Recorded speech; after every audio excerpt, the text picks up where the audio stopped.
మరో breaking news చూస్తున్నాం. హైదరాబాద్ లో ఆపరేషన్ చిరుత కలకలం రేపుతోంది. శంషాబాద్ విమానాశ్రయంలోకి చిరుత చొరబడింది. ప్రహారీ పై నుంచి చిరుత దూకినట్లుగా అధికారులు గుర్తించారు. సీసీ కెమెరాస్ లో రికార్డైన చిరుత కదలికలను గుర్తించారు. మొదట దాన్ని అడవి పిల్లిగా భావించగా సీసీ ఫుటేజ్ ని పరిశీలించిన అనంతరం చిరుతగా నిర్ధారించుకున్నారు. దీంతో అలర్ట్ అయిన ఎయిర్పోర్ట్ అధికారులు చిరుతను బంధించేందుకు 2 చోట్ల బోన్లను ఏర్పాటు చేశారు.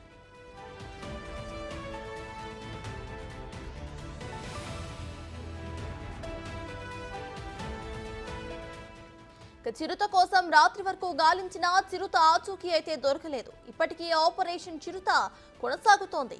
చిరుతను బంధించేందుకు మొత్తం 9 ట్రాప్ కెమెరాస్ తో అధికారులు గాలిస్తున్నారు. దీంతో ఎయిర్పోర్ట్ సమీపంలోని ప్రాంతాల వారు అప్రమత్తంగా ఉండాలని అధికారులు ఇప్పటికే సూచించారు. కాగా కొన్ని నెలల క్రితం షాద్ నగర్ ప్రాంతంలోనూ చిరుత కనిపించింది. ఇప్పుడు అదే చిరుత ఎయిర్పోర్ట్ పరిసరాలకు వచ్చి ఉండవచ్చని అధికారులు భావిస్తున్నారు.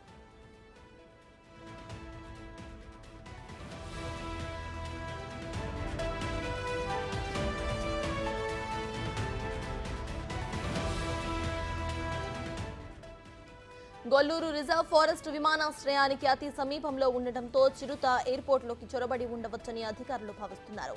అయితే 1500 ఎకరాల విస్తీర్ణంలో ఉన్న రన్వే ప్రాంతంలో సగానికి పైగా ఖాళీగా ఉండటంతో చెట్లు ఏపుగా పెరిగి చిట్టడవిలా మారింది. చిరుత అటువైపు వెళ్లి ఉండవచ్చని అంచనా వేస్తున్నారు అధికారులు. విమానాల ల్యాండింగ్ టేకాఫ్ సమయంలో వచ్చే శబ్దాలకు భయపడి బయటకు వెళ్లిపోయి ఉండవచ్చని భావిస్తున్నారు. గతంలోనూ పులి సంచారం అంటూ గొల్లపల్లి దగ్గర వదంతులు వినిపించాయి.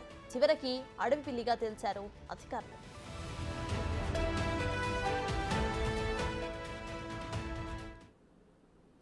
ఇదే విషయంపై పూర్తి డీటెయిల్స్ మా ప్రతినిధి రాణా అందిస్తారు. రాణా, చెప్పండి, ఇటు ఎయిర్పోర్ట్ దగ్గర చిరుత సంచారం చేస్తుంది అని, ఇటు చిరుత ఆపరేషన్ చిరుత అంటూ కూడా హైదరాబాద్ పోలీసులు ఒక ఆపరేషన్ చేపట్టినట్టు తెలుస్తోంది. సో దీనిపైన అప్డేట్స్ ఏంటి? ఇక 2 రోజుల నుండి అక్కడ బోన్లు ఏర్పాటు చేసినా ఇంకా చిరుత చిక్కకపోవడం మనం ఎలా చూడాలంటారు?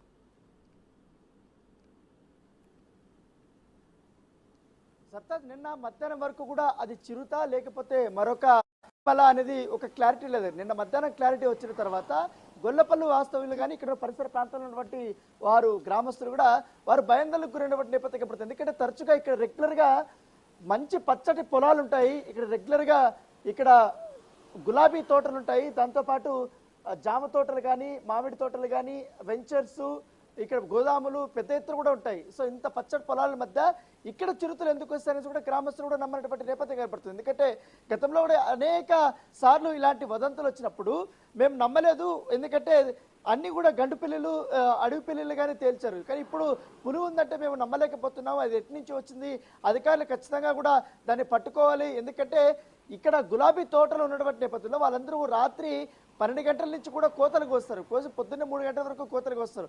కోసిన తర్వాత వాటి నుంచి ఇక్కడి నుంచి గుడిమల్ కపూర్ తీసుకెళ్లి అక్కడ వారు అమ్ముకుంటున్న నేపథ్యం పడుతుంది. సో ఇక్కడి నుంచి కూడా మెజారిటీ పూలు అక్కడికే వెళ్తాయనేసి కూడా ఇక్కడ ఉన్నటువంటి గ్రామస్తులు చెప్తారు. సో దీనివల్ల నిన్నటి నుంచి కూడా ఎవరు కూడా గ్రామస్తులు కానీ పని వాళ్ళు కానీ ఈ తోటలకి రాలేదనేసి కూడా వారు భయపడుతున్న నేపథ్యం పడుతుంది. అయితే అధికారులు మాత్రం ప్రత్యామ్నాయటువంటి ఏర్పాట్లు చేశారు. ఎందుకంటే ఎక్కువగా 6 బోన్స్ ఏర్పాటు చేశారు కాబట్టి ఎయిర్పోర్ట్ అటువైపు మనకి ఇప్పుడు ఈ గోడ కనిపిస్తున్నటువంటి నేపథ్యం పడుతున్నది. ఈ గోడ అవతల పెద్ద ఎత్తున చెట్లు అన్నీ కూడా పెద్ద అడవిలాగా జంగిల్లాగా ఉంది.